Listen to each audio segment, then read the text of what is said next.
There's a man in a prison cell who figured out something about human power that most free people will spend their entire lives never learning.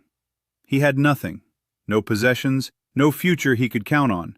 Every external thing that people use to feel strong, gone. And yet the guards were afraid of him. Not because of what he did, because of what he didn't do. He didn't react. And that single quality made him the most dangerous person in the building. What you're about to hear is not self-help. Self-help tells you to feel better about yourself. This is something completely different. This is about what actually happens inside the human brain when someone decides to stop being readable, and what that does to everyone around them, permanently. There are 8 specific things that psychologically powerful people never do.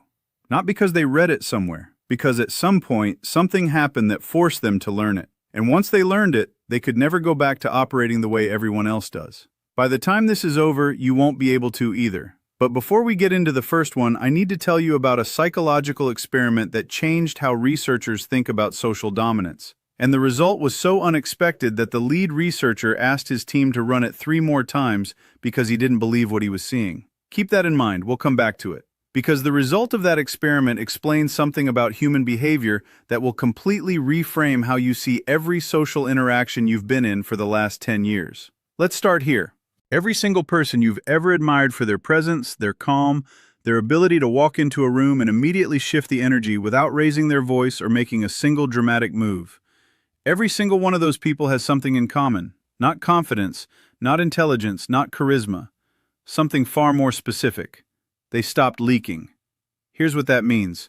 The human nervous system is constantly broadcasting, not with words, with micro-expressions, reaction timing, body language shifts, the speed at which your eyes move when someone says something that bothers you, the slight change in your breathing pattern when you feel threatened, the 0.3-second pause before you respond when you're not sure what to say. All of that is data, and every person you interact with is reading it. Not consciously, not deliberately, but the brain is a threat detection machine that has been running social pattern recognition for 200,000 years. It doesn't need to be told to analyze you. It does it automatically. When you react, when you rush to defend yourself, when you jump to explain your decisions to someone who didn't ask, you are flooding the room with data about where your edges are, where you're soft, what you're afraid of, what matters to you enough to make you move. And the moment someone has that map, they don't even need to use it consciously. The dynamic shifts. You can feel it shift, that subtle sense that the conversation isn't going the way you wanted, that you're somehow losing ground without knowing exactly where the ground went. That feeling has a precise psychological name and a precise psychological cause. And the first thing we need to talk about is exactly that. Psychologists who study influence and social power talk about something called emotional reactivity as a liability. The research is blunt. The more predictably reactive you are, the more social leverage others have over you, whether they're trying to use it or not. It's not that they're calculating it, it's that the human brain automatically increases its confidence around less reactive opponents and decreases confidence around more reactive ones. You have been in rooms where someone walks in and the temperature changes. Not because they said anything, not because they did anything, just their presence carries a kind of weight that reorganizes the room around them. You've also been in rooms where someone walks in and immediately, within seconds, you can tell they're nervous. And you can tell without them saying a single word. The difference between those two people is not what they know, it's what they show. And here's what nobody tells you, the second thing you need to understand. The urge to explain yourself is not a character trait, it is a fear response. And it was installed in you so early and reinforced so consistently that by now it feels like just who you are. It isn't. Here's where it comes from. In early childhood, most of us grew up in environments where our worth was at least partially conditional. Not necessarily dramatically, not necessarily abusively, but most children learn very quickly that when they disappoint someone important, they need to fix it. That the way to restore safety is to explain, to justify, to make the other person understand why you did what you did so they can go back to approving of you. That is an extraordinarily useful skill for a 7-year-old navigating a parent's emotions. It is a catastrophic liability for a 34-year-old navigating a boardroom. Because when you over-explain to an adult who hasn't asked for your reasoning, you are not being transparent. You are communicating something else entirely. You're communicating that their opinion of you is load-bearing, that if they don't understand and accept your reasoning, something important to you is at risk. And people, even good people, even people who love you, will unconsciously use that leverage. Not because they're manipulative, because social leverage is instinctive. Think about the last time you defended a decision to someone who hadn't attacked it. Think about the last time you pre-apologized before stating an opinion. Think about the last time you softened something true because you were afraid of how the room would receive it. That pattern is costing you something that can't be measured in a single interaction. It accumulates, and over time it quietly restructures how everyone around you relates to your authority. The people who stopped doing that didn't become cold. They didn't become rude. They became something far more interesting. They became someone whose words carry weight, precisely because they don't use extra words to prop them up. Now, I told you we'd come back to that experiment. Here it is. Researchers at a social psychology lab at Stanford set up a study on what they called social gravity, the unconscious way humans orient themselves around certain people in group settings. They put groups of 8 strangers in a room, gave them a collaborative task, and filmed everything. No designated leader, no titles. No one told anyone what to do. What they found was not what they expected. They expected the most vocal people to naturally take on leadership roles. They expected the people with the most ideas, the most energy, the most apparent confidence to pull the room toward them. That's not what happened.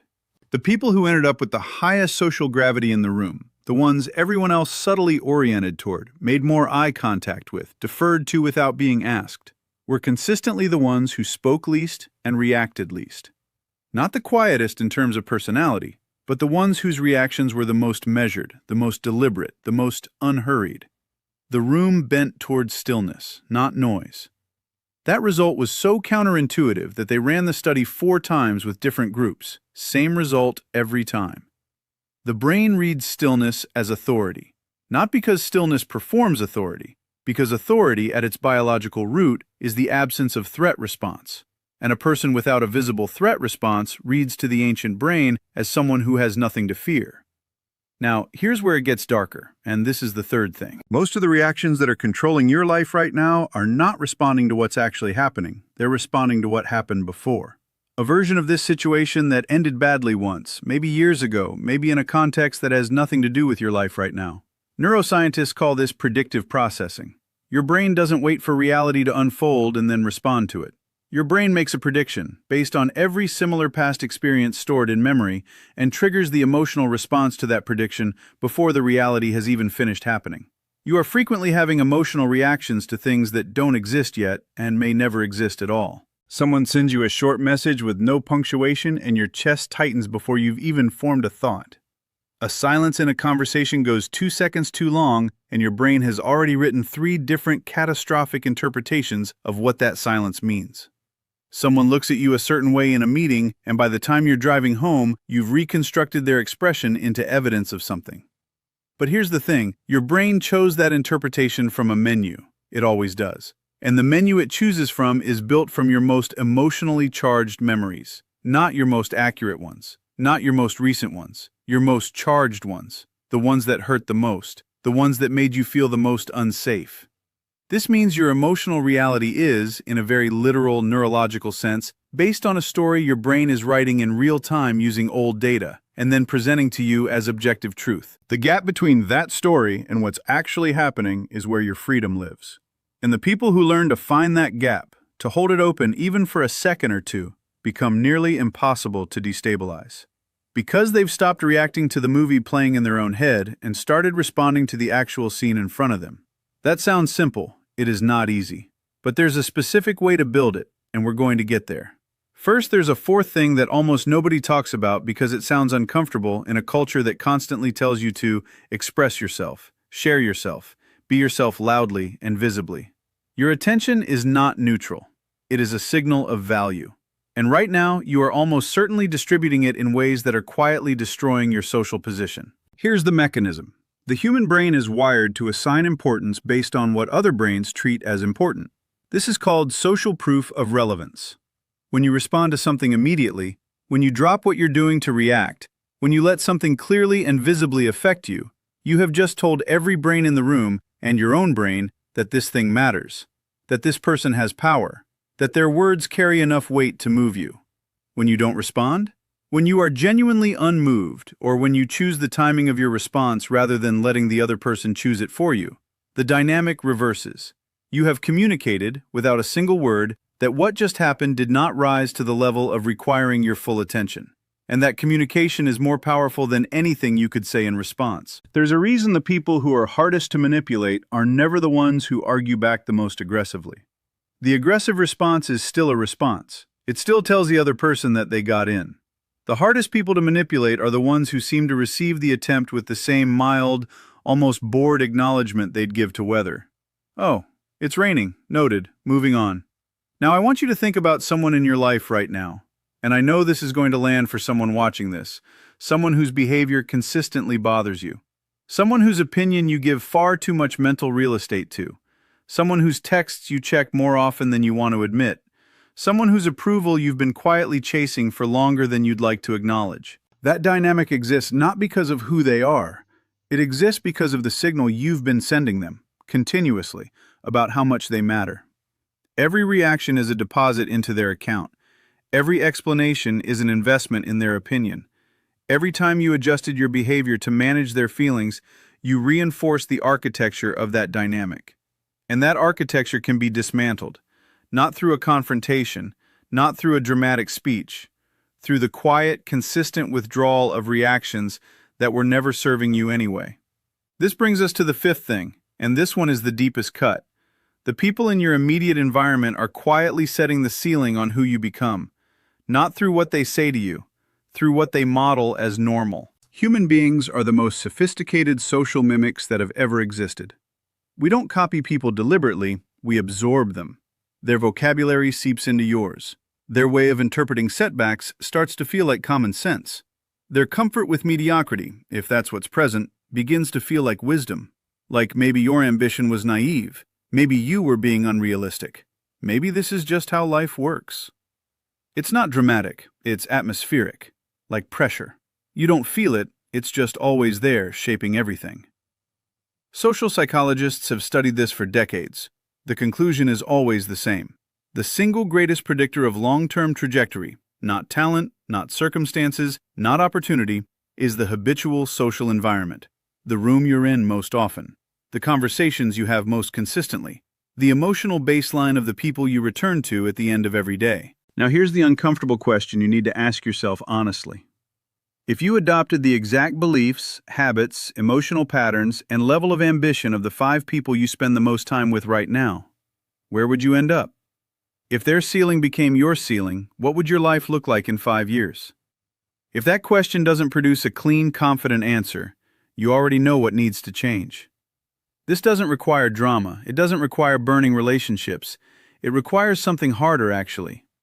It requires a quiet, private, undramatic decision to stop spending unlimited time in environments that are pulling you backward, and start treating your time and attention as the finite, extraordinarily valuable resource that they are. Now, the sixth thing, and this one is going to seem like it contradicts everything I've said so far, until the moment it doesn't. The most socially powerful thing you can do, in the right moment, with the right person, is show them something real. Not everything, not constantly, not as a habit of emotional bleeding, but strategically, deliberately, selectively, show one real crack. Admit one real uncertainty. Share one thing that cost you something to say. Here's the neuroscience. The human brain, when it encounters someone who presents as completely polished, completely unreadable, completely without apparent flaw or doubt, raises its defenses, unconsciously. Because something that seems too perfect, too controlled, too seamless reads to the threat detection system as performance. And performance means unknown intent. And unknown intent means possible danger. But the moment someone reveals something genuine, a moment of doubt, a past failure they didn't need to mention, an honest admission in a room where they could have stayed hidden, something happens neurologically in the person watching. Oxytocin releases. The guard drops. And in the gap left by that dropped guard, trust floods in almost instantaneously. This is why the most commanding people you've ever met in your life are never the ones who seemed the most untouchable. They're the ones who seemed the most honest. There's a difference. Untouchable is a performance. Honest is a signal. And the human nervous system has been distinguishing between those two things since before language existed. The technique is precise. You choose the moment. You choose the audience. You choose the vulnerability that reveals strength, not weakness. The kind that says, I know this about myself. I've looked at it clearly, and I'm not afraid for you to know it too. That signal, I have nothing to hide, is worth more than 1,000 polished presentations. It creates loyalty. It creates trust. It creates the kind of connection that makes people want to see you win. And now, the 8th thing, the one I've been building toward, the one that holds all of it together. Because without this, none of the others will stick. You can practice all 7 of the other principles perfectly and still feel like something is missing, because something will be. Here it is. Every single strategy, every technique, every psychological principle for becoming someone who can't be rattled, all of it fails if the identity underneath is hollow. Most people's sense of self is borrowed. It was assembled from other people's opinions, other people's standards, other people's definitions of success and failure and worthiness. The family that told you what a good person looks like. The culture that told you what a successful person earns. The social environment that told you what an attractive, respected, valuable human being is supposed to be and do and have. And you took all of that in because you had no choice. You were a child. You were forming. You needed a map. And you built an identity on top of it. And that identity has been running your life ever since, mostly below your conscious awareness, mostly without your permission. Here's the problem with a borrowed identity. It has no roots. When someone criticizes you, it wobbles because it was never truly yours to begin with. When circumstances change, the job ends, the relationship ends, the external validation dries up, it collapses. Because it was never a foundation, it was scaffolding. And scaffolding only holds as long as someone else keeps building on top of it. The people who are genuinely unshakable, not performing stability, actually living it, have done something that most people spend their entire lives avoiding. They've gone underneath all of that borrowed material and asked the brutal, unglamorous, deeply uncomfortable question, who am I when there's no one watching? What do I actually believe when I'm not performing for an audience? What would I protect even if protecting it cost me everything comfortable and familiar? Those answers, when they're real, not aspirational, not what you wish were true, but what is actually verifiably true in the moments when you have nothing to perform for, become something that cannot be shaken. Because they weren't given to you by anyone, you found them yourself. You tested them. You chose them. And when your identity is chosen rather than inherited, something changes in the way you move through the world. It's not a visible change necessarily, it's not dramatic, but other people feel it. The brain reads it. There is a quality that psychologists call coherence, the alignment between what a person believes and how they behave, regardless of who's watching or what's at stake. When that coherence is present, people trust you before they can explain why. They're drawn to you before they've made a conscious decision. Because the nervous system recognizes something in you that has become extraordinarily rare. You are the same person in every room, not performing, not adjusting, not reading the audience and calculating what version of yourself they want. Just present, just real, just completely, unwaveringly you. That is the foundation. Not confidence as a feeling, confidence as a structural property. Like the difference between a building that looks strong and a building that is strong. One of them shakes in a storm. One of them doesn't notice the storm. Here's the thing about all 8 of these. None of them are asking you to become harder. None of them are telling you to feel less, care less, connect less. Every single one of them is pointing at the same thing from a different direction. The version of you that doesn't flinch under pressure is not a tougher you. It's a clearer you. Someone who knows what they are well enough that what other people think about it becomes interesting data rather than a verdict. Someone who can feel the full weight of a difficult moment and still choose their response, rather than having their response chosen for them. Go back to the man in the prison cell I told you about at the beginning. Viktor Frankl, Nazi concentration camp, everything stripped away. And yet the guards were afraid of him. Not because of his fists, not because of his words, because of the one thing they could not take. He had already decided who he was. And that decision, made in the worst conditions any human being can face, held. Not because he was exceptional, because he had done the work that made the decision real. Because his identity had roots that couldn't be pulled out by circumstance, by cruelty, by loss, by anything the external world could manufacture. That same capacity is available to you, right now, today. Not as a destination, not as a level you reach after enough self-improvement content, as a decision, made once, and then made again tomorrow, and then the day after that. A practice, a commitment, a quiet, daily, undramatic choice to return to your own center rather than chasing the chaos at the edges. Every time you pause before reacting, you are building something permanent. Every time you protect your attention from what doesn't deserve it, you are building something permanent. Every time you hold your ground without raising your voice, speak without needing the room's approval, let the silence work instead of filling it with noise, you are building something permanent. And what you're building cannot be taken from you, because this time, you built it yourself.